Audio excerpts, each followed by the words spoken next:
হ্যাঁ ভাই, ঠিক আছে। এবার সুন্দরভাবে আপনারা যদি ভালোভাবে খেলতে পারেন, এই অল্প কটা রান চেঞ্জ করা খুবই ব্যাপার না। যদি স্কোরটা ভুলে গেছি, 144 রানের কাছাকাছি। খুবই দারুণ বল করেছেন আমাদের মোস্তাফিজুর রহমান ভাই, তার প্রতি অগাধ বিশ্বাস এবং ভালোবাসা রাখলাম। লাস্ট ওভারে 3টা উইকেট নিয়ে ফেলছে। প্রথম 2টা বলে 2টা উইকেট, পরের বল ডট, তারপরে বল এক, তারপরে বল ডট, তারপরে বলে উইকেট।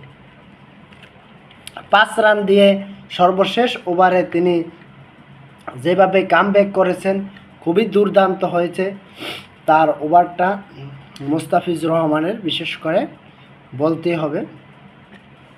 এরকম করে খেললে আমরা সামনের ম্যাচে জয়লাভ করব।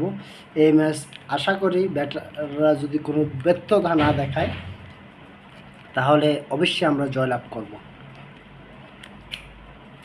149 রান করছে, 150 রানের টার্গেট, যেখানে